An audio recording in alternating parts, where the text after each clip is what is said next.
আমাদের কথা অনুযায়ী আমরা কথা দিয়েছিলাম আজকে ইনশাআল্লাহ নতুন করে শুরু হবে। তো সেই জন্যই কলা কৌশলগতভাবে যে আয়োজন আমরা করেছিলাম তার সবটুকু প্রয়োগ করা গেল না। মানে আয়োজন আছে, কিন্তু এই ঈদের ছুটিতে দেশে চলে গেছে এবং সেই টেকনিশিয়ানরা আর ফেরেনি। তো এই জন্যে হয়তো মানে খুব ভালো কিছু হবে না, কিন্তু তারপরেও আমাদের ওয়াদা, এবং এই ওয়াদা একাধারে যেমন আপনাদের সঙ্গে তেমনি আল্লাহর সঙ্গেও। যাচ্ছি আমরা, যাওয়ার আগে দু চারটি কথা যেন না বললেই না সেই রকমভাবে, যে আমরা এই কোরআন পাঠ এবং গবেষণা উদ্যোগ দীর্ঘদিন যাবৎ একটা চেষ্টা চালিয়ে যাচ্ছি মানুষকে উৎসাহিত করার জন্য যে কোরআন পড়ো, যার যার উদ্যোগে যে যেখানে দাঁড়িয়ে আছো সেখানে দাঁড়িয়েই কোরআন পড়ো। আমরা বলেছি আমরা কোনো দল নই, আমরা কোনো খানকা নই, আমরা কোনো গ্রুপ নই, কিছুই নই। আমরা নিতান্তই কিছু ব্যক্তি উদ্যোগে আমরা কিছু মানুষ একমত হয়েছি যে আমরা কোরআন পড়ে দেখব, যেটা আমাদের দেখা হয়নি। সিম্পল। এর চাইতে সাধারণভাবে বলার আর কিছুই নেই যে আমরা কোরআন জানি না, কোরআন দেখতে চাই, কোরআন পড়লে যে বোঝা যায় এই বিষয়টা আমরা বুঝতে চাই। তো এখানে যেহেতু আমরা একটা ধর্ম বিশ্বাস করি, আমরা ইসলাম ধর্মে, আমরা সেই সমাজের মানুষ এবং সেভাবেই ছোটবেলা থেকে আমরা এই পর্যন্ত এসেছি, এবং সেখানে একটা কমপ্লিট শরিয়ত আছে। আমরা ছোটবেলা থেকে শুনেছি শরিয়াতে এইটা জায়েজ, ওইটা না জায়েজ, এইটা শরিয়াতে আছে, ওইটা শরিয়াতে নাই, কিন্তু ঠিক এইভাবে আমরা কোরআনের উল্লেখ আমরা শুনিনি। এইটা সুন্নত, ওইটা ফরজ, ওইটা নফল, ওইটা মুস্তাহাব ইত্যাদি এগুলো আমরা সারা জীবন শুনেছি। কিন্তু এই শেষকালে এসে কোরআন পড়ে রীতিমতো বিস্ময়করভাবে আমরা এখন একটা এমন একটা সন্ধিক্ষণের মধ্যে পড়ে গেছি, এমন একটা সংকটের মধ্যে পড়ে গেছি বলা যায়, যে তাহলে এই সারা জীবন যে ধর্মকর্ম পালন করলাম এগুলো তাহলে কি হলো? কারণ কোরআন কোনো কিছুই নিচ্ছে না। তার বাইরে, তার চৌহদ্দির বাইরে যদি কিছু হয় তাহলে সেটা কিয়ামতের দিন পুণ্য কর্ম হিসেবে গণ্য হবে না। এই যদি অবস্থা হয় তাহলে আমাদের কোরআন পড়ার ক্ষেত্রে আমরা যে সমস্ত মুরব্বীরা যাদের তর্জমা পড়ে আমরা কোরআন শিখেছি, তাদের তর্জমার ক্ষেত্রেও যেই প্রভাবটা একদম স্পষ্টভাবে দেখা যায়, সেটা হলো যে তারা কোরআনকে তর্জমা করেছেন তাদের শরিয়তের দৃষ্টিভঙ্গিতে। শরিয়তে যে সমস্ত মাসলা মাসাইল, শরিয়তে যে সমস্ত কথাগুলো আছে, যে সমস্ত মাসলা মাসাইলই বলবো, যে সমস্ত হ্যাঁ এবং না আছে, সে অনুযায়ী তারা কোরআনকে তর্জমা করেছেন। এবং এটাই আপনি যত তর্জমা, যত তাফসির আপনি সারা পৃথিবীতে দেখবেন, দেখলে অধিকাংশ নাউজুবিল্লাহ মিন জালিক, কিছু কিছু তাফসির দেখার সৌভাগ্য হয়েছে, কিন্তু প্রত্যেকের তর্জমা এবং তাফসিরের মধ্যে ঘুরে ফিরে সেই শরিয়ত। তো কোরআন ইটসেলফ, কোরআন যে একটি স্বয়ং সম্পূর্ণ কিতাব, এইভাবে এ পর্যন্ত প্রকাশিত হয়নি। আমরাই প্রকাশ করে ফেলবো এরকম ধৃষ্টতা আমরা নাউজুবিল্লাহ, আল্লাহ তাআলা যদি কবুল করেন, শুধু এতটুকুই আমাদের যে আমরা একেবারে প্রাইমারি লেভেলে, একেবারে যেটাকে বলে যে ইংরেজি মিডিয়ামে যেমন এখনও বাংলা মিডিয়ামে চিন্তা করা হচ্ছে যে বাল্য শিক্ষার মতো, শিশু শিক্ষার মতো, একেবারে সেই ক খ গ ঘ থেকে আমরা শুরু করতে চাই। আপনারা জানেন অধিকাংশ মুসলিম দাবি করেন আমার নাম অমুক এবং নামে মুসলিম, এবং তিনি ঈদের নামাজ পড়েন, কোরবানি দেন এবং জুমার নামাজ পড়েন মাঝে মাঝে, এবং বিভিন্ন ধর্মীয় অনুষ্ঠানে যোগদান করেন, উচ্চশিক্ষিত, সমাজে প্রতিষ্ঠিত, কিন্তু সেই সমস্ত লোক কোরআন পড়তে দিলে কোরআন পড়তে পারে না। আর কোরআনের মধ্যে কি আছে সে তো মাআযাল্লাহ, আল্লাহ ক্ষমা করুন। তো এই হলো আমাদের সমাজচিত্র। আমরা মুসলিম বলে দাবি করি, কিন্তু কোরআনের ক আমরা জানি না। এই যে অবস্থা, এই অবস্থার প্রেক্ষিতে এখন আমি যে কোরআন যেই আঙ্গিকে বা যেই ভাষায় আমি পড়ব, এই বিষয়টা আপনারা যারা প্রচণ্ড ধর্মবিশ্বাসী বা যারা এগিয়ে এসেছেন, তাদের মধ্যে যদি ইসলাম ধর্মের প্রতি আনুগত্য থাকে এবং অনেক রীতিনীতির উপরে আপনাদের শ্রদ্ধা ভক্তি থাকে, তাহলে তা কিন্তু প্রচণ্ডভাবে আঘাত লাগবে। এখন এই আঘাত আমরা না দিয়েও পারবো না, এই জন্য যে সত্যের পেছনে সরার কোনো উপায় নেই। আমরা মানে যেহেতু কোরআন আল হক, একমাত্রই সত্য এই পৃথিবীতে, এখন সত্য বলতে এসে আমরা আর এটাকে রাগঢাক করতে পারবো না। এবং এরপরে আল্লাহ তাআলা বলেছেন যে তুমি তোমার কাজ বলে যাবা, তোমার কথা বলে যাবা, আমরা সেই আল্লাহর আয়াতের অনুযায়ী আমরা বলে যাব। কে নিচ্ছেন কে নিচ্ছেন না এই ব্যাপারগুলো সম্পূর্ণ আল্লাহ এবং আপনার হাতে। যাই হোক, তো আমি শুধু বক্তব্য এতগুলো কথা এই জন্যই বললাম যে আপনাদের অনেকেরই বিষয়টা পছন্দ হবে না। অনেক শব্দের তর্জমা, অনেক আয়াতের তর্জমা আপনাদের ভালো লাগবে না, কিন্তু বিশ্বাস করি এইটা যে যদি আপনি আল্লাহতে বিশ্বাসী হন, আর যদি এই কৌতূহল নিয়ে আপনি আমাদের সঙ্গে থাকেন যে এটা আল্লাহর কিতাব শুনছি, যেটা এতদিন চর্চায় ছিল না, মানুষ জানতো না, এবং আমরাও তেমনি আমরা জানতাম না, এখন নতুন করে এটা প্রকাশিত হচ্ছে। ইন্টারনেট খুঁজলে দেখবেন লক্ষ লক্ষ মানুষ নিজ নিজ উদ্যোগে এই কোরআন অধ্যয়ন করছে, পড়ছে। মানুষ সত্যের সন্ধানে হন্য হয়ে গেছে, পাগল হয়ে গেছে মানুষ এখন। তো সত্য তো বেরোবে, এখন আমরা পিছপা হয়ে কেন থাকবো, আমরা পেছনের কাতারের লোক হয়ে কেন থাকবো? আলহামদুলিল্লাহ। তো এই সামান্য কিছু কথা, আবারও ওই কথাটা স্মরণ করিয়ে দিই যে অনেক কথা এমন লাগবে যেটা আমাদের একদম সরাসরি ধর্মবিশ্বাসে আঘাত করবে। কারণ প্রথম একটা নমুনা শুধু দেই যে আমাদের ধর্মে সর্বসম্মতভাবে এই কোরআন তেলাওয়াত একটি নফল ইবাদত। নফল শব্দটির মানে করলে সওয়াব আছে, না করলে পাপ নেই। বুঝতেই পারেন, আমি আর অতিরিক্ত নফলের আসল তর্জমা আমি করলাম না। আমি বললাম যে ছোটবেলা থেকে যা শিখেছি যে নফল কি, নফল হলো করলে সওয়াব আছে, না করলে পাপ নেই। ও আচ্ছা, তো কোরআন সেই জায়গায় আছে। এখন কোরআন খুলে যা দেখি যে কোরআন হলো ফরজ, এবং আল্লাহ তাআলা এটাকেই পড়তে বলেছেন, যা আমরা কেউ পড়ি না। তো মুসলিম জাতি হিসেবে প্রথম যে করণীয় ছিল, কর্তব্য ছিল, তা আমরা করিনি, এটা কোরআন খুলে আমরা দেখতে পেয়েছি। অতএব মুসলিম জাতির মানে প্রতিটি ধর্মীয় চেতনার গোড়ায় গোড়ায় কিন্তু আঘাত লাগবে আমাদের এই তেলাওয়াত, এবং সেটা সহ্য করে নিতে হবে। কেন? সত্য সন্ধানী আমরা, সত্যের অপেক্ষায় যে এই তো একটু পরেই আসল সত্যটা জানা যাবে। আলহামদুলিল্লাহ। এবং আমরা সঙ্গে থাকেন, এবং আমরা আপনাদেরকেও মানে এই আহ্বান জানাচ্ছি যে আপনিও কোরআন খুলে বসুন এবং আপনিও কোরআন পড়ুন।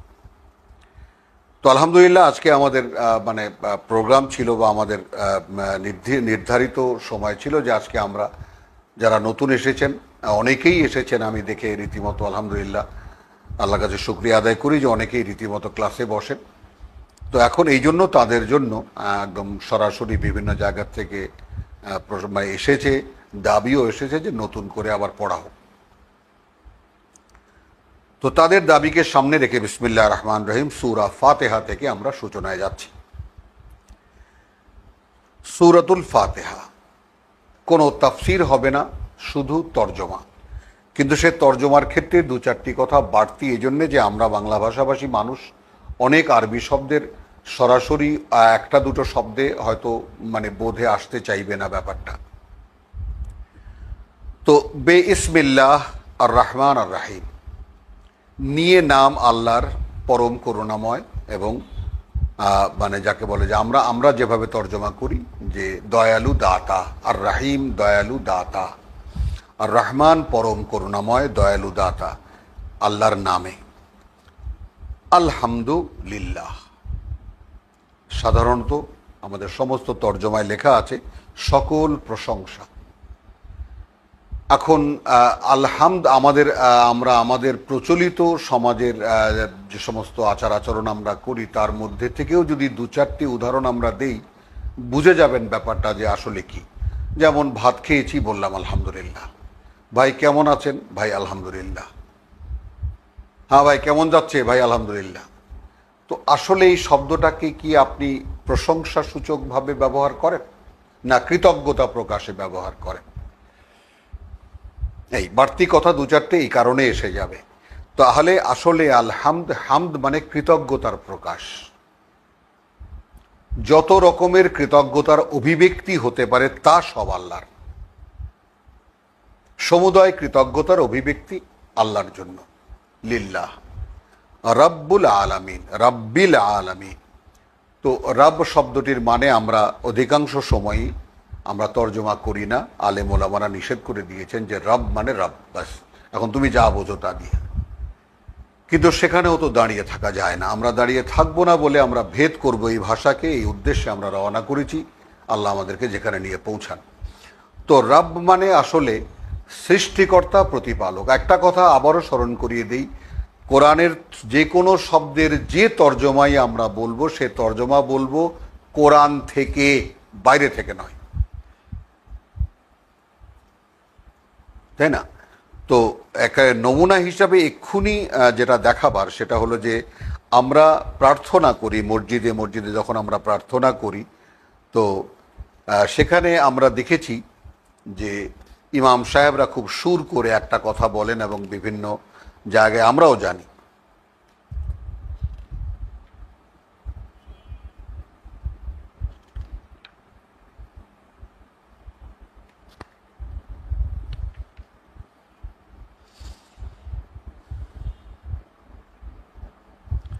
যেমন সূরা বনী ইসরাইলের আয়াত 24, সূরা বনী ইসরাইলের আয়াত 24, 23 আছে ওয়াকাদা রব্বুকা আল্লাহ তা'বুদু ইল্লা ইয়াহু।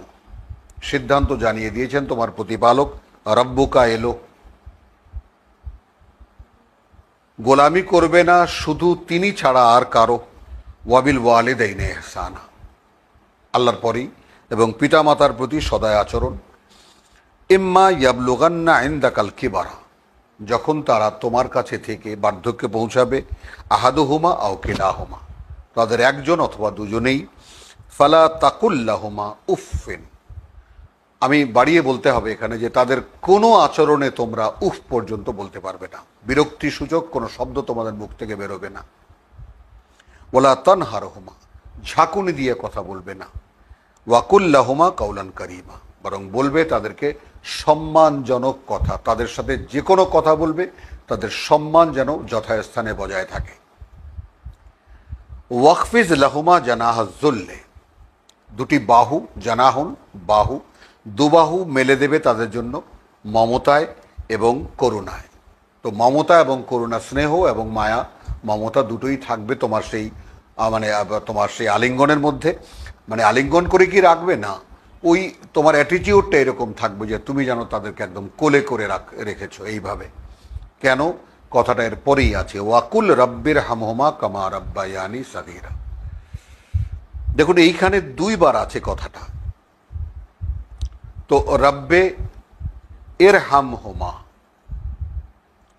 আপনি আপনার প্রভু প্রতিপালকের কাছে প্রার্থনা করছেন, হে প্রভু, এর হামহুমা, তুমি করুণা করো এদের দুজনকে, কামা রাব্বায়ানি সাগীরা, যেভাবে এরা আমাকে লালিত পালিত করেছে শৈশবে, শিশুকালে। তাহলে মানে কি দাঁড়ালো? তো পিতামাতার কথা, পিতা জন্ম দিয়েছেন, মা গর্ভে রেখেছেন, দুধ পান করিয়েছেন, নিজেকে নিঃশেষ করে দিয়ে আমাকে লালন পালন করেছেন। পিতা রোজগার করে এনেছেন, মাকে দিয়েছেন, সেই অর্থ দিয়ে আমি লালিত পালিত হয়েছি। তো দুজনে এখানে এক। তো তারা যেভাবে আমাকে লালিত পালিত করেছে, সেইভাবে একদম আমাকে উপমা দিয়ে বুঝিয়ে দিতে হচ্ছে আল্লাহকে। আল্লাহ চাচ্ছেন কেন এটা? তো সেরকম উপমা দিয়ে বোঝাবার ব্যাপারটা সূরা ফাতিহায় আমরা আসবো। তো রব্বি ইরহামহুমা কামা রাব্বায়ানি সাগীরা, প্রভু এদেরকে করুণা করো, এই দুজনকে করুণা করো যেভাবে এরা রাব্বায়ানি। তাহলে এখন রাব্বায়ানির মধ্যে একেবারে প্রভু যে করুণা করেছেন, আর রহমান, এরহাম রাহাম, সেই করুণা, সেই দয়া, সেই মায়া, সেই মমতা, সেই স্নেহ সর্বস্ব দিয়ে তারা আমাকে লালিত পালিত করেছে। তো রাহমের মধ্যে সব এসে গেল। তো সেই রব্বে, প্রভু, আমি যদি এক কথায় বলি তাহলে এর হামহুমা কামা রাব্বায়ানি সাগীরা। আমি যেটা বললাম, তাহলে পিতামাতার পরিচয় কি? পিতা জন্ম দিয়েছেন, পিতার ঔরসে মায়ের গর্ভে আমি বেড়ে উঠেছি এবং তারপর শিশু হয়ে জন্মলাভ করেছি এবং তারপর তারা দুজন মিলে আমাকে লালিত পালিত করেছেন। ঠিক এইভাবে রব শব্দটির মানে আমরা নেব সৃষ্টিকর্তা, প্রতিপালক। একটু আমাদের দেরি হবে, আমাদের একটু সময় লাগবে, আমরা সময় নেবও বটে, হ্যাঁ। এইটা না শব্দ হয়। আমরা একটু সময় নিয়েই আপনাদের সঙ্গে তেলাওয়াতে যাব, কিন্তু যেটা বলছি যে আমাদের মূল যে নির্ধারিত নীতি সেটা হলো যে আমরা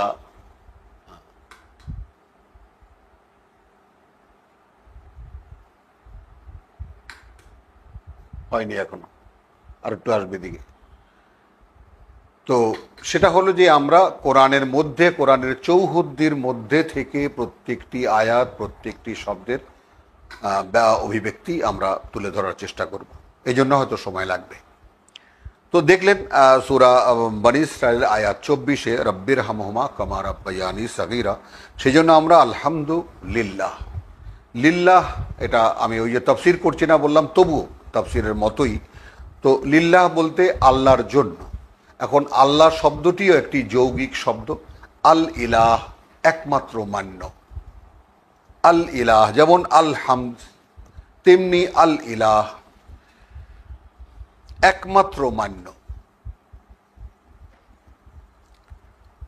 তো যিনি, তার জন্য সকল কৃতজ্ঞতা, যিনি সৃষ্টিকর্তা, প্রতিপালক, আল আলামিন।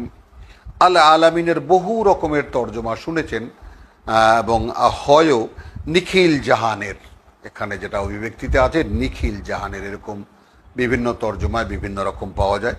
তো আল আলামিন মানে কোরআনকে যদি আপনি একে ছাঁকুনি দেন তাহলে যে নির্যাস বেরিয়ে আসে, তাহলে আল আলামিন বলতে বিশ্ববাসী,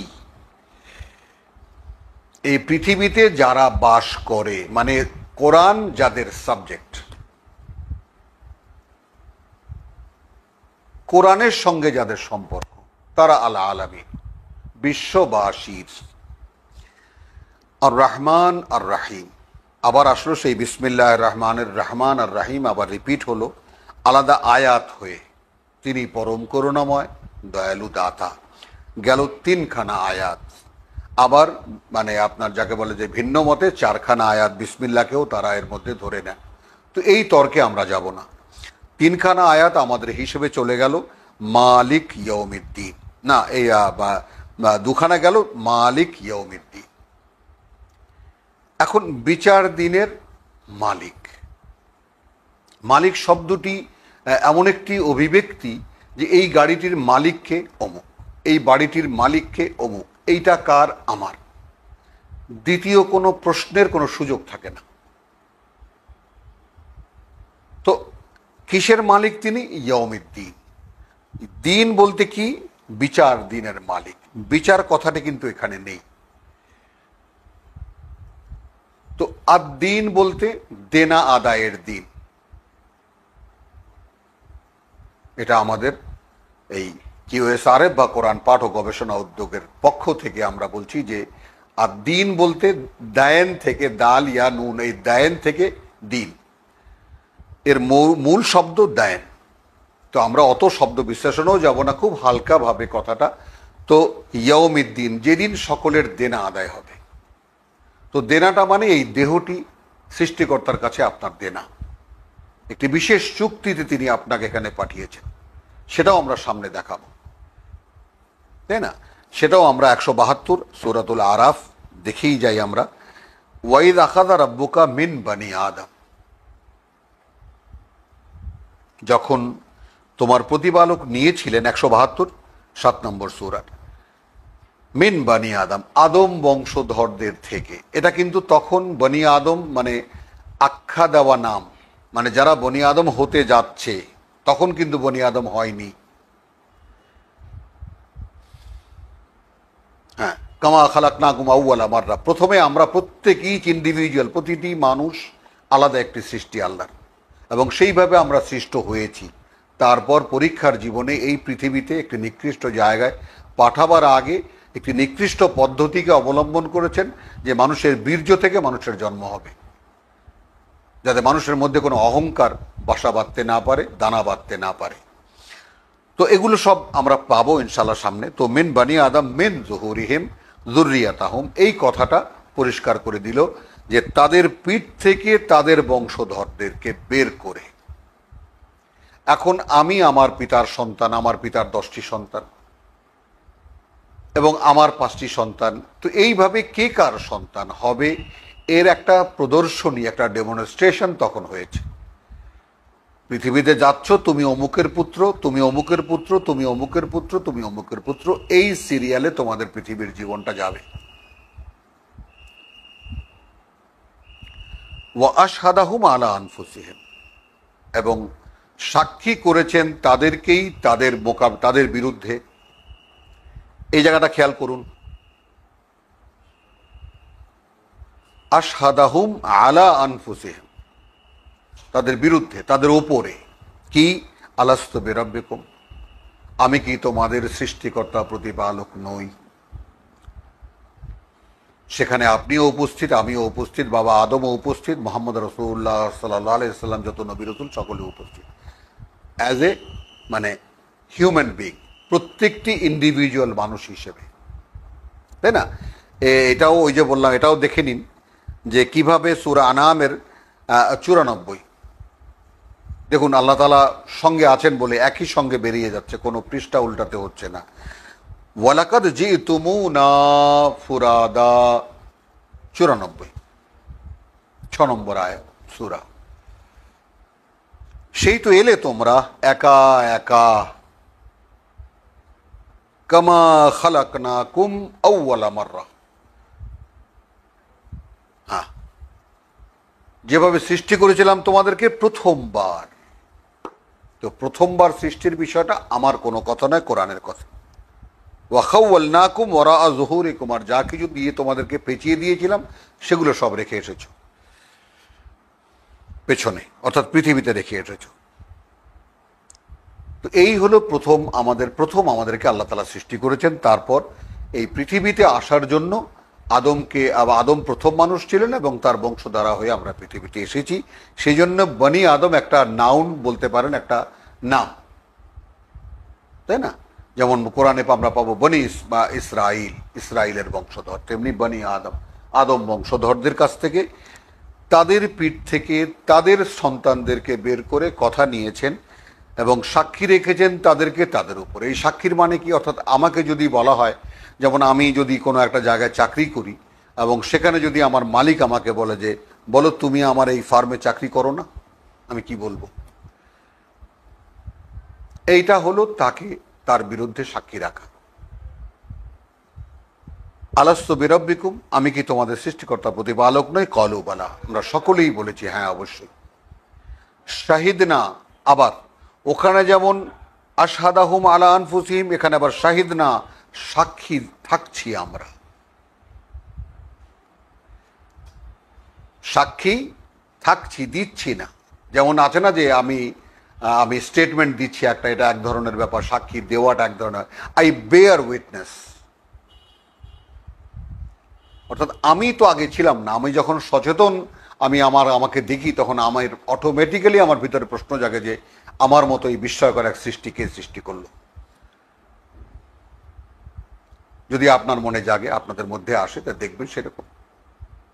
তো শাহিদ না, সাক্ষী থাকছি আমরা। আন্তাকুল, আল্লাহ বলছেন আবার আন্তাকুলু ইয়াউমাল কিয়ামাতে, এমন হবে না তো যে বলবে কিয়ামতের দিন ইন্না কুন্না আন হাযা গাফিলিন, যে আমরা তো এই ব্যাপারটা আদৌ জানতাম না। বুঝুন, এটা কিন্তু সকল মানুষকে বলা। এইখানে আমরা আব্দুর রহিমের পুত্র আব্দুল করিমের পুত্র আব্দুল হালিম, এইভাবে আমরা হয়ে আসছি বটে, কিন্তু প্রথমে আমাদের যখন একদম সব সিরিয়ালে দাঁড়ানো, এই কথা আদান প্রদান হয়েছে। এটাই হলো সেই যেটাকে বলে আহাদে আলাস বা অঙ্গীকার, আল্লাহর সঙ্গে সরাসরি অঙ্গীকার। প্রত্যেকটি মানুষ এই অঙ্গীকারে আবদ্ধ, আল্লাহর পরীক্ষা দিতে পৃথিবীতে পাঠিয়েছেন।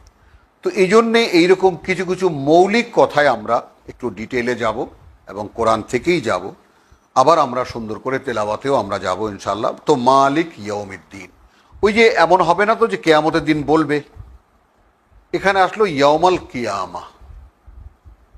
তাহলে কি হলো? আমি একটা দেনা আদায়ের কথা বলেছিলাম, অঙ্গীকার করে এসেছি, আবার সে অঙ্গীকার আদায়ের দিন। তো সেই দিনের তিনি মালিক, বললাম তার নিরঙ্কুশ একত্ব বা একচ্ছত্র আধিপত্য বোঝাবার জন্যই মালিক শব্দটি এখানে ব্যবহার করা হয়েছে। ইয়্যাকা না'বুদু। তো আলহামদুলিল্লাহ রাব্বিল আলামিন আর রহমান আর রহিম মালিক ইয়াউমিদ্দিন। ইয়্যাকা না'বুদ, কেবল তোমারই আমরা গোলামি করব, করি না। আমরা তো করি না, আসলে করি কি? শুধু আল্লাহর গোলামি কি করি আমরা আমাদের জীবনের ক্ষেত্রে? করি না তো। এটা ডাহা মিথ্যা কথা একেবারে। কি বলবো আর এর চাইতে, মানে আমাদের যে অবগতি বলতে কিছুই নেই, এটা তারই সাক্ষ্য বহন করে। আমরা তো গোলামি করি না আল্লাহর, আমরা আমাদের মানে নিজেদের গোলাম। আমরা অমুকের গোলাম, চমুকের গোলাম, বউয়ের গোলাম, তারপরে পার্টির গোলাম। এই যে দলদাস, একটা শব্দ এখন পত্রপত্রিকায় দেখি, দলের গোলাম। আল্লাহর গোলাম কোথায় আমরা? তো কি হবে? ইয়্যাকা না'বুদু, আগামীতে হবে যে আমরা কেবল তোমারই গোলামি করব। এইখানে 3.5 খানা আয়াত হলো ইয়্যাকা না'বুদ, আমরা কেবল তোমারই গোলামি করব। ওয়া, এইটাকে সে আদিকালের দাড়িপাল্লার মুঠের মতো ধরুন, দড়ি দিয়ে বাঁধা যে মুঠ হয়, ডান্ডা থাকে দুই পাশে, এরকম এই পাশে একটা পাল্লা, এই পাশে একটা পাল্লা, এরকম মুঠ। অথবা এখনকার এই যে এখনকার আধুনিক কাঁটা ধরুন, যে কাঁটা যেটা দেখলে আমরা যে ঠিক জায়গার মধ্যে দাঁড়িয়েছি কিনা আমরা বুঝি যে হ্যাঁ 1 কেজি হলো। ওয়াওকে ধরুন সেইটা। তারপরে কি হলো? ওয়াহেরা ইয়্যাকা নাস্তাঈন। 3.5 আয়াত উপরে গেল। এটা আমার, এটা আল্লাহর ভাগ, আল্লাহর প্রশংসা, তার পরিচয়, এবং এটা আমার অবগতি। আমি জানি এগুলো, যে কৃতজ্ঞতা বলতে যা কিছু বোঝায় তা সব আল্লাহর। এবং আল্লাহকে যিনি একমাত্র মান্য, তিনিকে সৃষ্টিকর্তা, প্রতিপালক সমস্ত বিশ্ববাসীর, সাবজেক্ট টু কোরআন যারা, তিনি পরম করুণাময়, তিনি দয়ালু দাতা, মালিক ইয়াউমিদ্দিন, দেনা আদায়ের দিন বা মহাবিচার দিন, যেটা আমরা এখন সহজে বুঝি, তার মালিক তিনি।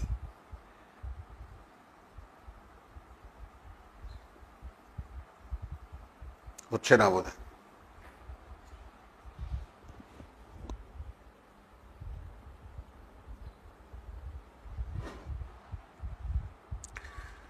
মালিক ইয়্যাকা না'বুদু ওয়া ইয়্যাকা নাস্তাঈন। তাহলে এখন গেল ইয়্যাকা নাস্তাঈন, বাকি 3.5 আয়াতের অর্ধেক শুরু হলো। এবং কেবল তোমার কাছেই আমরা সাহায্য প্রার্থী, ইস্তেআন। দেখুন, যে সূরা ফাতিহা নামাজি ব্যক্তি মাত্র, সে যেভাবেই নামাজ পড়ুক, বুঝে পড়ুক অথবা না বুঝে পড়ুক, যেভাবেই সে পড়ুক না কেন, সে সূরা ফাতিহা তো পড়ে, বুঝুক আর না বুঝুক। কিন্তু তার মধ্যে কি কি আছে? ইয়্যাকা না'বুদু, কেবল তোমারই আমরা গোলামি করব। ওয়া ইয়্যাকা নাস্তাঈন, এবং এ কারণে তোমার কাছেই আমরা সাহায্য চাই। এটা হচ্ছে। তাহলে চলুন, মালিক ইয়াউমিদ্দিন ইয়্যাকা না'বুদু ওয়া ইয়্যাকা নাস্তাঈন, এটাকে দুটো পার্ট করুন, যে আমরা কেবল তোমারই গোলামি করব।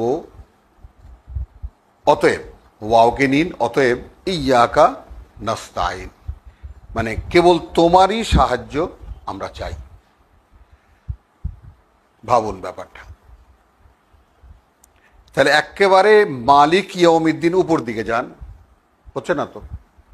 মালিক ইয়াউমিদ্দিন, আর রহমান আর রহিম, তারপরে রাব্বিল আলামিন, আলহামদুলিল্লাহ, এর কাছে বলছি যে তোমার গোলামি করব, অতএব শুধু তোমার সাহায্যই চাই বলছি। কিন্তু এখন আপনি নিজে ভাবুন যে আমরা কত কত কিছুর সাহায্য নিয়ে বসে আছি। আচ্ছা, গেল ইহদিনা সিরাতাল মুস্তাকিম। কি সাহায্য চাই? প্রথমত আমাদেরকে দেখিয়ে দাও সোজা পথ। তো দেখিয়ে দাও সোজা পথ বলতে তো এরকম হবে যে আমাকে যদি এই যে এদিকে যান, তাই না? আপনি আমাকে বলবেন যে ভাই অমুক জায়গায় কোন দিয়ে কিভাবে যাব, আমি বলবো যে এই ভাই রাস্তা দিয়ে আপনি এইদিকে যান। প্রধানত তর্জমায় এই অ্যাটিটিউডটা ব্যবহার করা হয় যে আল্লাহ পথ দেখান। এখন মানে হেদায়েত বলতে কি আসলে তাই বোঝায়? হেদায়েত শব্দটিকে খুব বিচ্ছিরি বিচ্ছিরি কিছু মানে মানে আমাদের সমাজে প্রচলিত প্রতিষ্ঠিত কিন্তু কোরআন অনুমোদিত নয় এমন জায়গা থেকেও উপমা আমরা ব্যবহার করব। যেমন সিনেমা। সিনেমা শব্দটি আমরা জানি না, সকলেই আমরা জানি, দেখি বা না দেখি সকলেই আমরা জানি সিনেমা, নাটক, টেলিভিশন ইত্যাদি। তো সিনেমা নাটকের পরিচালক থাকে, সে যেইভাবে কথা বলতে বলে, যেইভাবে যা করতে বলে সেইভাবে সকল পাত্র পাত্রীরা তাই করে। তাহলে কি হলো? এই নাটকের পরিচালক অমুক, এই সিনেমার পরিচালক অমুক। পরিচালক তিনি দেখিয়ে দেন কিভাবে কথা বলতে হবে, বলে দেন কিভাবে কথা বলতে হবে।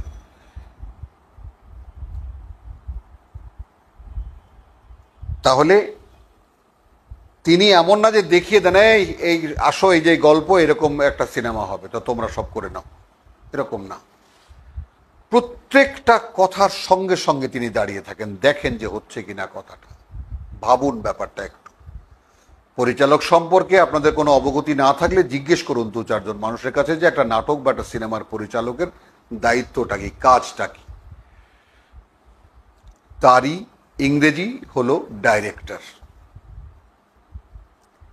তারই আরবি হলো হেদায়াত, হাদি। উর্দুতে হেদায়াতকার। আমরা আমাদের কৈশোরে দেখেছি উর্দু সিনেমা পোস্টার হতো, সেখানে আমি একটু ওই মানে মেরোদের সাথে চলাফেরা করতে করতে উর্দু শিখে ফেলেছিলাম। তো সেও দেখতাম যে হেদায়াতকার কন হয়, জিজ্ঞেস কর, তো হেদায়াতকার অমুক। ভালো ভালো ডাইরেক্টরদের নাম দেখে সিনেমা দেখতে যেতাম দল বেঁধে।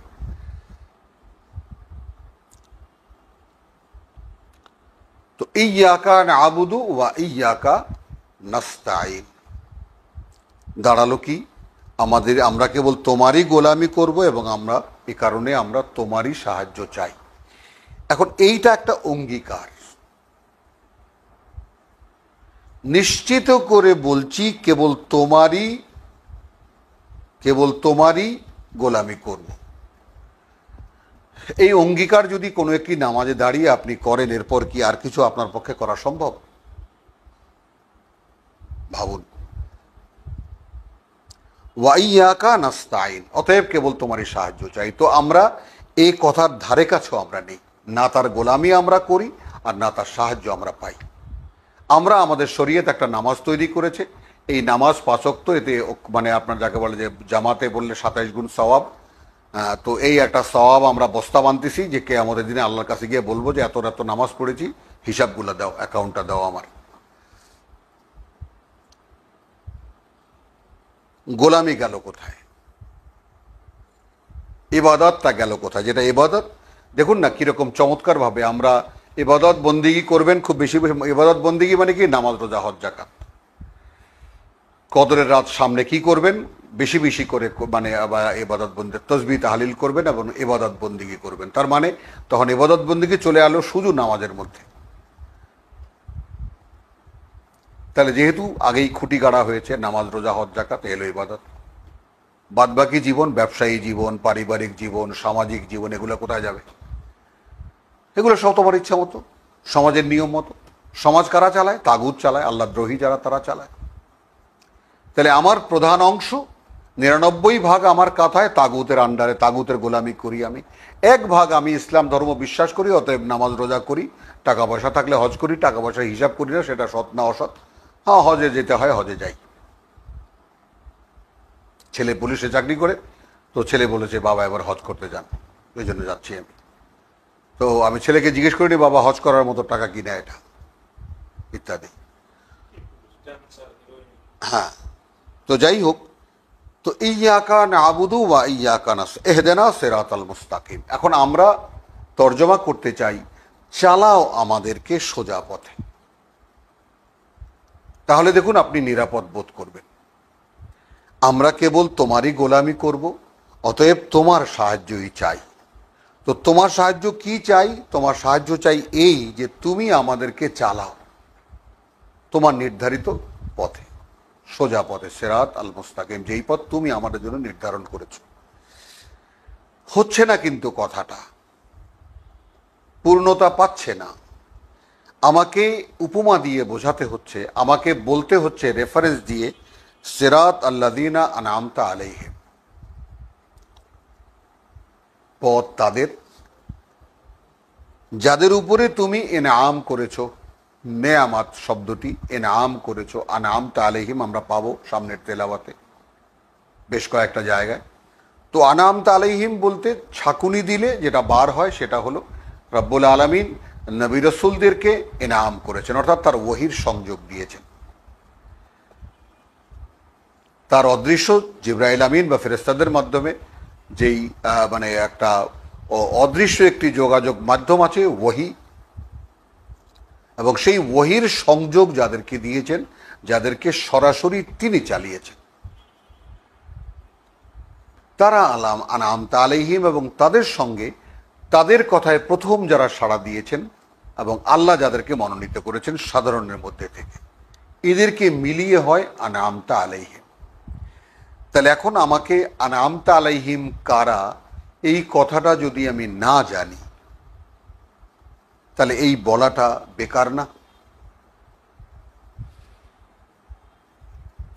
বলছি আমাকে চালাও সোজা পথে, এবং সেই পথ যেই পথে তোমার পুরস্কৃত মানুষেরা, অর্থাৎ তোমার সাথে সরাসরি সংযোগ স্থাপনকারী, সংযোগ প্রাপ্ত মানুষেরা,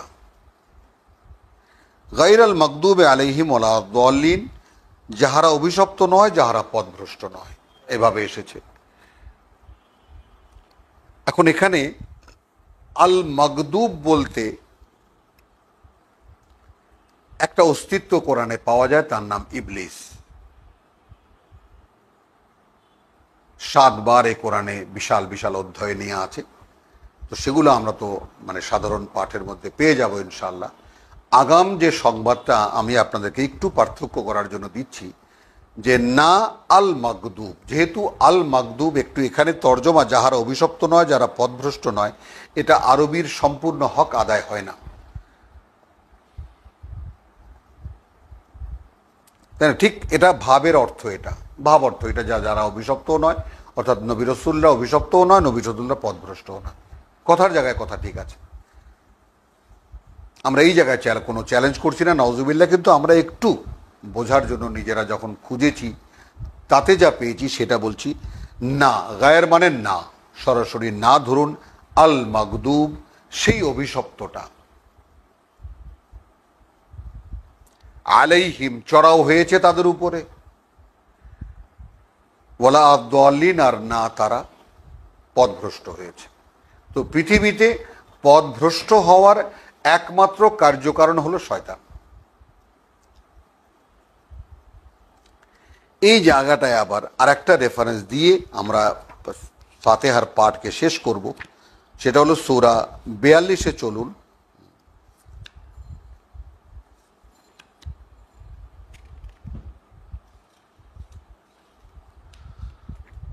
আশ-শূরা,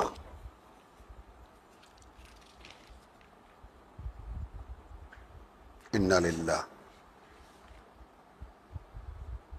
ভুল করেছি, যুখরুফ 43। এই জায়গাটায় একটা দারুণ জিনিস আমরা দেখতে পাবো। দেখুন, আমরা ওয়ামান ইয়াশু আন যিকরে রহমান, তর্জমায় লেখা আছে যে ব্যক্তি রহমানের স্মরণ হইতে গাফিল হইয়া জীবন যাপন করিবে। এখন এইখানে স্মরণ কি প্রশ্ন এসে গেল না? আল্লাহ স্মরণ হইতে গাফেল হইয়া, এখন আল্লাহ স্মরণ আপনি রাখবেন কিভাবে? আল্লাহু আল্লাহু বলবেন সারাদিন? আমাদের মুরব্বীদেরকে দেখেছি সারাদিন। আমার এক খালা তো একদম স্পষ্ট সাক্ষী দিচ্ছি, আমি একদম আমার চোখে দেখা এবং আমার সন্তানদেরকেও আমি তা দেখাতে পেরেছি যে এমনভাবে তিনি অভ্যস্ত হয়ে গিয়েছিলেন যে তার নিঃশ্বাস লা ইলাহা ইল্লাল্লাহ। আমি আমার মেজো মেয়ে বড় হয়েছে, আমি গল্প করেছিলাম খালার, তো আমাদের বাসায় এসেছেন তিনি, বেরোতেন না তো এই হোক ও অনেক গল্প, তো তিনি অসুস্থ অবস্থায় বেরোতেন, তো এসে আমার মায়ের খাটে শুয়েছেন, তো সেখানে আমি আগে কনফার্ম হয়েছি যে সেই জিনিস আছে কিনা। তিনি ঘুমাচ্ছেন এবং তার নিঃশ্বাস সত্যি জেকের করছে এবং সেটা এনে শোনাতে পেরেছি। আমি অনেক বড় কৃতকার্য একজন মানুষ হিসেবে মনে করে নিজেকে অ্যাজ এ ফাদার। তো যাই হোক, তো সেটা শোনাতে পেরেছি। তো ওইভাবেও কারো কারো অস্তিত্বের মধ্যে সেট হয়ে যায়, যিনি সাধনা করেন। কিন্তু জিক্রে রহমান ঠিক এই ব্যাপারটা নয়। জিক্রে রহমান আমরা কোরআন থেকেই পাবো, আপনারাও দেখতে পাবেন। জিক্রে রহমান মানে পরম করুণাময়ের পাঠ্য। আপনার জন্য আমার জন্য পরম করুণাময় যে পাঠ্য দিয়েছেন, একরা, যার আদেশ করেছেন একরা, এইটাই সেই পাঠ্য। তো পরম করুণাময়ের দেওয়া পাঠ্য থেকে অস্পষ্ট ইয়াসু, উদাহরণ দিই এইভাবে, মাগরিব, সূর্য কেবল অস্ত গেল, 50 গজ দূরে একজন মানুষ দাঁড়িয়ে আছে, আপনি এখানে বসে সরাসরি বুঝতে পারছেন কে দাঁড়িয়ে আছে। আর এশা মানে ঠিক ওই একই দূরত্বেই সেই মানুষটা দাঁড়িয়ে আছে, কিন্তু আপনি চিনতে পারছেন না সে কে। সময়ের এই উদাহরণ দুটো একটু মনে রাখবেন মেহরবানি করে। আকারটা দেখা যাচ্ছে কিন্তু শনাক্ত করা যাচ্ছে না চেহারাটা কে, অর্থাৎ আলোটা সেই পর্যায়ে নেই। সেই সময়টাকে আমরা এশা বলি, তখন এশার আজান হয়।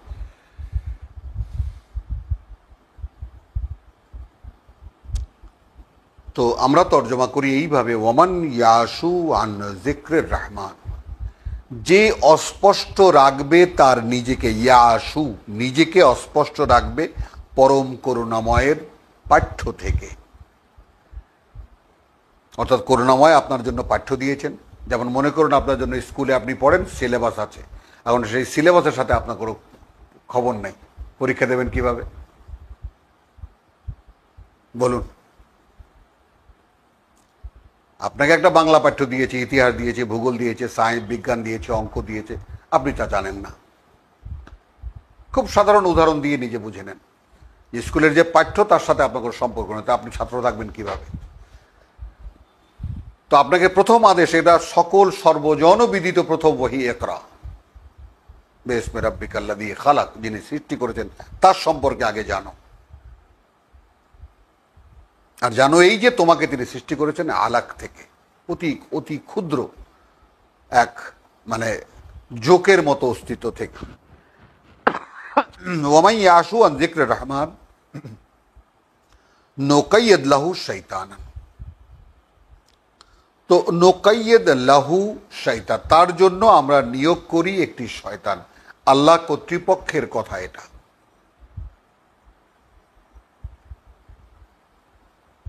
পরম করুণাময়ের পাঠ্য থেকে যারা অস্পষ্ট রাখবে তাদের নিজেকে, আল্লাহ রাব্বুল আলামিন বলছেন নুকাইয়িদ লাহু শাইতানান, আমরা বন্দি করিয়ে দিই তাকে একটা শয়তান দিয়ে। যদি ভেঙে বলি কথাটা, কায়েদ, বা লাগিয়ে দেই, লেলিয়ে দেই তার পেছনে একটা শয়তান। এরপরে কি হয়? ফাহু আলাহু কারিনুন, এবং সে হয়ে যায় তার অস্তিত্বের সঙ্গী। কারিন শব্দটি হলো সঙ্গী, অস্তিত্বের সঙ্গী, সার্বক্ষণিক সঙ্গী। আর কোরআনে আবার এটাও দেখা যায় পরিচালক। যেমন একটা গাড়ির ড্রাইভার তার কারিন, গাড়ির চালক। যেমন গাড়িটি চালক ছাড়া বেকার। একটা গাড়ি, গাড়ি তার নাম, কিন্তু চলতি কা নাম গাড়ি। গাড়ি সেটাকেই বলে যেটা চলে, আর যেটা চলে না সেটা যত দামি হোক না কেন সেটা তো গাড়ি নয়। হয়তো দেখতে গাড়ি, বা হয়তো চালালে চলবেও বটে, কিন্তু চলছে না যখন, ওটা গাড়ি নয়। তো চলছে যে মানুষটা, সেই মানুষটাকে আল্লাহ রাব্বুল আলামিন কি করেছেন? একটা শয়তান লেলিয়ে দিয়েছেন। সে তখন তাকে চালাচ্ছে। এই লোকটাকে এখন শয়তান চালাচ্ছে, যেহেতু আল্লাহ লাগিয়ে দিয়েছেন এই যে এটা নে, এটা তোর সাবজেক্ট। কারণ সে তো কোরআন পড়েনি, পড়ে না, কোরআন তার পাঠ্য মনেও করে না, নিজেকে চিনেও নেয়নি, জেনেও নেয়নি তার ইতিহাস। ওয়া ইন্নাহুম লায়াসুদ্দুনাহুম আনিস সাবিল। এবং এরপরে এই লোকগুলোই, যারা শয়তান যাদেরকে চালাচ্ছে, তাদেরকে আনিস সাবিল ইহদিনাস সিরাতাল মুস্তাকিম, তো পথ থেকে ফিরিয়ে রাখে। শয়তানের কাজটা কি? আল্লাহ তাআলা নির্ধারিত পথ থেকে তাকে ফিরিয়ে রাখা, ঘুরিয়ে রাখা। ওয়াইয়াহসাবুনা আন্নাহুম মুহতাদুন, আর এই লোকগুলো মনে করে তারাই আছে সঠিক পথে। ভাই, একটা ব্যক্তিগত দুর্বলতার কথা বলি, চিৎকার করে পথে পথে দৌড়াতে ইচ্ছা করে আর এই আয়াতটা বলতে ইচ্ছা করে, ভাই কোথায় আছো হে মানুষ? তুমি কি জানো তোমাকে আল্লাহ চালাচ্ছেন না শয়তান চালাচ্ছেন? এই কথা কি তোমার জানা আছে? তো আপনি জানেন কি আপনাকে কে চালাচ্ছে? কারণ স্বয়ং সৃষ্টিকর্তা কর্তৃপক্ষের সেই কর্তৃপক্ষ যদি শয়তান লাগিয়ে দেয়, আপনি যাবেন কোথায় তখন? কোরআন থেকে আপনি অস্পষ্ট থাকবেন, কোরআনকে আপনার কাছে অস্পষ্ট রাখবেন, তাহলে কর্তৃপক্ষ কি করবেন? শয়তান লাগিয়ে দেবে, এটা তোর আইটেম নেই। এখন শয়তান আপনাকে সমস্ত আচার আচরণের, ধর্মীয় আচার আচরণের সব কিছুতে একদম এক নম্বর করে দেবে। যেমন আমার ওস্তাদ বলেছেন, আমি মানে আমার এক জীবনের একটা মানে মহান এক ব্যক্তিত্ব, তিনি বলেছেন যে এরকম যে দেখো, শয়তান তোমাকে দিয়ে 9,09,999টি ভালো কাজ করাবে। আচ্ছা, আমরা কমিয়ে দিই পরিমাণ, তিনি একটু আবেগী মানুষ। তো 9,999টি কাজ, ভালো কাজ তোমাকে করতে সহায়তা করবে একটি অপকর্ম করাবার জন্য। ভাবুন একটু, শয়তান আপনার সহযোগী হবে 9,09,999টি ভালো কাজে। আপনাকে দিয়ে এমন এক অপকর্ম করাবে যে সমস্ত কাজ ভেনিশ হয়ে যাবে, মিথ্যা হয়ে যাবে সব। আপনি তো চলছেন, ভালো কাজ করছেন করছেন করছেন করছেন করছেন, একটা সময় আত্মবিশ্বাস হেঁটে যাবে আপনার। এই জন্যে ওয়ামাই ইয়াসু আন যিকরে রহমান, এবং এই যিকরে রহমান আমরা দেখব প্রত্যেক দিনের সাথে যুক্ত থাকার কথা আল্লাহ বলেছেন। তাহলে কি হবে? হবে এই যে আপনি সব সময়, আপনি কার গোলাম, কি করছেন, এই ব্যাপারটা সব সময় সচেতন থাকবেন আপনি। তো এই ব্যাপারটা শয়তান তো তাদেরকে এই পথে আসতে দেয় না, ফিরিয়ে রাখে, এবং তারা মনে করে তারা আছে সঠিক পথে। এখন আপনি ভেবে দেখুন, সূরা যুখরুফ আয়াত 36-37 পড়ে দেখবেন। এই যে চাপিয়ে দিলেন আল্লাহ, সেই চাপিয়ে দেওয়া গায়র আল মাগদুব, সেই অভিশপ্ত শয়তানটা আসেনি আলাইহিম তাদের উপরে, ওয়ালা দলিন, আর না তারা বিভ্রান্ত হয়েছে। এইবার দলিনের কাহিনী পেলেন। বিসমিল্লাহির রহমানির রহিম। চলুন সুন্দর একটা তেলাওয়াতে যাই আমরা। আলহামদুলিল্লাহ। ও আরেকটা জিনিস দেখিয়ে নিই, একটু আরেকটু ভেঙে কথা বলার জন্য আরেকটু দেখিয়ে নিই। একটা চাবি, আমি একটু বড় আকারের, চাইতে বড় চাবি আমার কাছে নাই, সামনে দেখলাম আপনার কাছে। এই চাবিটায় একটা দাগ, একটা দাঁত, দুইটা দাঁত, তিনটা দাঁত, চারটা দাঁত, আর একটা খাদ, দুইটা খাদ, তিনটা খাদ, চারটা খাদ। দেখুন চাবির ধরন নিজে নিজের হাতে নিয়ে দেখুন কতগুলো দাঁত থাকে, কতগুলো খাঁজ থাকে। চাবিটা যথাস্থানে ঢুকিয়ে তালার মধ্যে একেবারে এই খাঁজ এবং এই দাঁত এর সাথে জায়গা মতো মিশে যদি আমি ঘোরানো দেই, আমি যদি এটাকে মানে ঘুরাই, তাহলে ওই ঠিক জায়গা মতো পড়বে এবং ওই মানে তার লকগুলো সব খুলে খুলে যাবে। কেন দেখালাম এই চাবি? কোরআনকে, সূরা ফাতিহাকে ফাতিহা বলে, দ্য ওপেনার, চাবি। চাবি। আপনাকে কোরআন খুলতে হলে সূরা ফাতিহাকে জানতে হবে, বুঝতে হবে। 27টি 26টি অথবা যৌগিক শব্দ সহকারে 27-28টি শব্দ এখানে আছে। প্রত্যেকটা শব্দের বিস্তারিত বর্ণনা এ কোরআন। কথাটা বুঝে নিন ব্যাপারটা। তাহলে এখানে আমরা সূরা হিজরে আমরা দেখতে পাবো যে সূরা হিজরে আছে এইভাবে যে ওয়ালাকাদ আতাইনা, হ্যাঁ,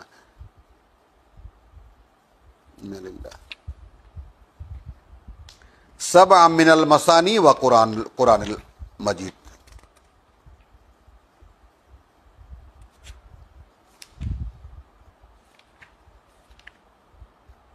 ওয়ালাকাদ আতাইনা কা 87, 87। ইন্না রাব্বাকা হুয়াল খাল্লাকুল আলিম, তিনি এমন এক সৃষ্টিকর্তা যিনি সব জানেন। তো ওয়ালাকাদ আতাইনা কা, এই তো আমরা দিয়েছি তোমাকে সাবআন মিনাল মাসানি, 7খানি পুনরাবৃত্তি করার মতো, ওয়াল কোরআনিল আযীম, ওয়া আল কোরআনিল আযীম, এবং মহান বা মহত্তম কোরআন, মহত্তম পাঠ্য। তাহলে 7খানা আয়াত সূরা ফাতিহা এবং অবশিষ্ট কোরআন কোরআনের আযীম। যা বলবো কোরআন থেকে বলবো, নিজে থেকে নয়, বাইরে থেকে নয়। আলহামদুলিল্লাহ। তো এরপরে কি বলছেন রাসূলকে, ওয়ালা তামুদ্দান্না আইনাইকা ইলা মা মাত্তানা বিহি আজওয়াজাম মিনহু, খবরদার তোমার চোখ যেন না ওঠে সেই দিকে কিছু এক শ্রেণীর লোককে আমরা ভোগ করতে দিয়েছি এই পৃথিবীতে। ওয়ালা তাহজান আলাইহিম, এবং তারা যে হেদায়েতে আসছে না এই জন্য দুঃখ তুমি পেও না, করো না। ওয়াকফিজ জানাহাকা লিল মুমিনিন, তুমি বরঞ্চ দুবাহু মেলে ধরো বিশ্বাসীদের জন্য। অনেক কথা বললাম আমরা, কেন বললাম সূরা ফাতিহাকে, যে সমস্ত আমি রেফারেন্স কোরআন থেকে দিয়েছি সেগুলো যদি আপনারাও নোট করে রাখেন তাহলে আপনারাও বুঝতে পারবেন, এবং সেইভাবে আপনারা যদি পড়েন তাহলে আপনারা বুঝতে পারবেন সূরা ফাতিহা মানে ঠিক এইরকম, মনে করুন যে এরকম চাবির ঘাট করা সব আছে, চাবির দাঁত আছে, যে এই দাঁত দিয়ে অর্থাৎ প্রত্যেকটা শব্দ, হামদ কি আপনি কোরআন থেকে জানুন, আল্লাহ কে কি তার পরিচয় কোরআন থেকে জানুন, রব কে কিসে রব হয় কিভাবে হয়, আল আলামিন কি,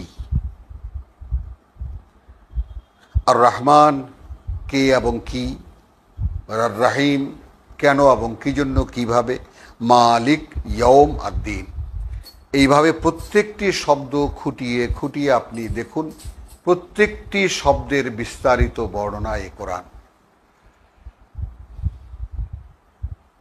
এখন আপনি যদি সূরা ফাতিহা অর্থহীনভাবে তেলাওয়াত করেন কি হচ্ছে? ডাক্তারদের বেলা একটা কথা চালু আছে যে নো মেডিসিন বেটার দ্যান রং মেডিসিন। কোনো ওষুধ না ওষুধ ভালো, মানে ভুল ওষুধের চাইতে।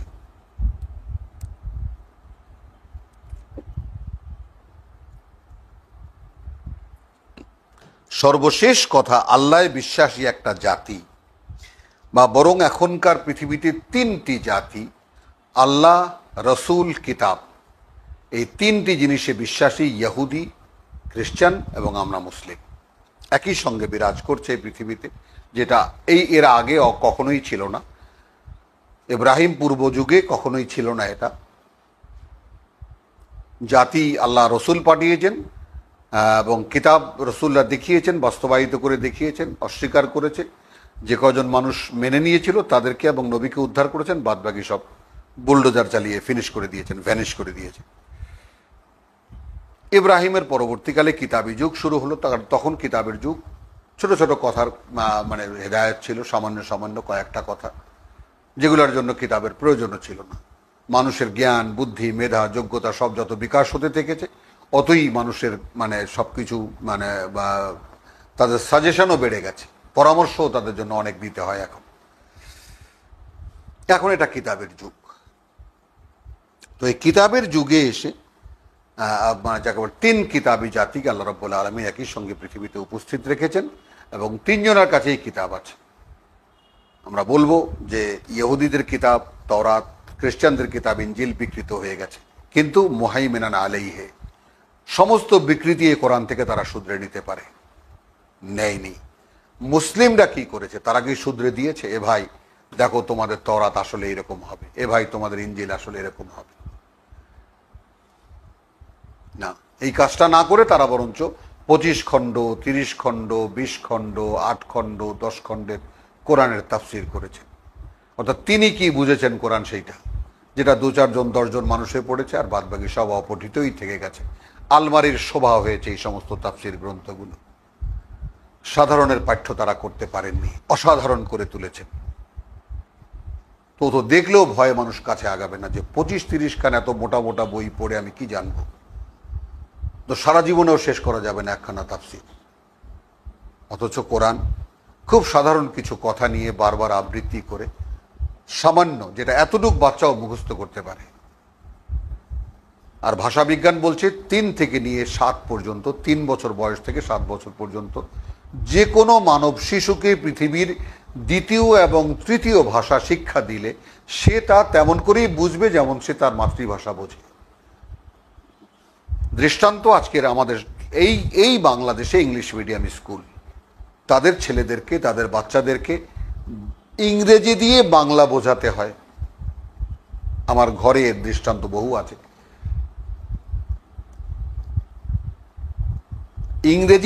ইংরেজিতে বলে বাংলা বোঝাতে হয়, এইটা কি, তাই না? তো এরকম তাহলে আজকে কি হতো যদি আমরা প্রকৃত মুসলিম হতাম, আল্লাহর কিতাবের অনুশীলক হতাম, তাহলে কি দাঁড়াতো? জিনিসটা দাঁড়াতো এই কোরআনের ভাষা দিয়ে আমাদেরকে পৃথিবীর সবকিছু বোঝানো যেত, বোঝাতে হতো। তো দুঃখজনকভাবে তা তো হয়নি। আমাদের ইসলাম ধর্ম আলাদা করে বানানো হয়েছে, সেখানে নামাজ, রোজা, হজ, যাকাত, যার সাথে এই কিতাবের নামাজ, রোজা, হজ, নামাজ বলে কোনো জিনিস কিতাবে নেই। আর কিতাবে যেই জাকাত সেই জাকাত এই জাকাত নয়, 2.5 টাকা জাকাত এই কিতাবের জাকাত। তো এরকম আমরা জানতে পারবো সব সামনে। তো ওটা একটা আলাদা জিনিস। এবং যেই ধর্মে এই কোরআন তেলাওয়াত নফল ইবাদত, শুধু একটি কথা মনে রাখবেন, আমাদের ইসলাম ধর্মে কোরআন তেলাওয়াত নফল ইবাদত একটা বাড়তি কাজ, আপনি করলেও পারেন, না করলেও পারেন। অতএব সেই বাড়তি ব্যাপারটা ধৈর্য সহকারে শুনুন যে এর মধ্যে কি ছিল, কি আছে। কৃতজ্ঞতা সব আল্লাহর জন্য, সৃষ্টি জগতের মালিক, প্রতিপালক, পরম করুণাময়, দয়ালু দাতা, আর রহমান রাহিম, মালিক ইয়াউমিদ্দিন, মহাবিচার দিনের একচ্ছত্র অধিপতি বা মালিক। ইয়্যাকা না'বুদু, কেবল তোমারই গোলামি করব আমরা, ওয়া ইয়্যাকা নাস্তাইন, অতএব কেবল তোমারই সাহায্য আমাদের প্রয়োজন বা আমরা চাই। ইহদিনা সিরাতাল মুস্তাকিম, তোমার নির্ধারিত সঠিক পথে তুমি আমাদেরকে চালাও। এটা টোটাল সারেন্ডার, যেটাকে বলে আসলামতু লিরাব্বিল আলামিন। আমাদেরকে তুমি চালাও। আমরা চলতে গেলেও ভুল করব। আমাকে রাস্তা দেখিয়ে দেবেন, দেখা যাবে যে আমি যাচ্ছি ওই রাস্তা দিয়ে, ডান পাশে একটা গলি দেখবো, আমি ওদিক দিয়ে ঢুকে গেছি। আমাকে চলতে দিলে আমি যা করেছি 1500 বছর, 1500 বছর তাই তো করেছি। এই তর্জমা কি করেছে? আমাদেরকে পথ দেখিয়ে দাও। তো আল্লাহ তো পথ দেখিয়ে দিয়েছেন, কিন্তু পথের যে একটা রোড ম্যাপ দিয়ে দিয়েছেন, একটা গাইড দিয়েছেন, সেটা তো আমরা কখনো ব্যবহার করিনি। বিদেশ বিভূ এয়ারপোর্টে গেলে দেখা যায় যে বা ভারতে যে সমস্ত আসে এত মোটা মোটা ট্যুরিস্ট গাইড, এবং সেখানে কোন গলিতে, কোন জায়গায়, কোন মহল্লায় চটপটির দোকান কোথায় আছে তাও লেখা আছে, যেটা ঠিক এইখানে আছে। মানুষ কি চলবে, কিভাবে বলবে, কিভাবে কি করবে, সব কথা এখানে লেখা আছে। তো এই গাইড তো আমাদের হাতে নেই। হাতে হাতে এই গাইড তুলে দেওয়ার কথা ছিল, তো দেওয়া হয়নি। বরঞ্চ অন্যান্য প্রত্যেকের আলাদা আলাদা, প্রত্যেক পীরের আলাদা মানে পাঠ্য আছে। দেখবেন সবার কিন্তু পাঠ্য আছে। প্রত্যেক ইসলামী রাজনৈতিক দলের আলাদা পাঠ্য আছে, আলাদা কর্মসূচি আছে, কি করব, কি চাই, কেন চাই, কি জন্য চাই আছে। প্রত্যেকের সেপারেট কিতাব, যেখানে আল্লাহর কিতাবের প্রবেশ উল্লেখ করেন, কেরাত করেন বা উল্লেখ করেন কিছু কিছু এইভাবে। তো কি আর বলবো, আর কি আপনারা সকলেই জানেন। বিসমিল্লাহ। তো এই ছিল ইহদিনা সিরাতাল মুস্তাকিম সিরাতাল লাযিনা আনআমতা আলাইহিম গায়র আল মাগদুবি আলাইহিম ওয়ালা দাল্লিন। পার্থক্য বলেছি প্রচলিত তর্জমা থেকে, না সেই অভিশপ্তটা চড়াও হতে পেরেছে তাদের উপরে, আর না তারা বিভ্রান্ত হয়েছে বা পথভ্রষ্ট হয়েছে। আলহামদুলিল্লাহ। তো সেই কৃতজ্ঞতা আল্লাহর জন্যই আদায় করে আমরা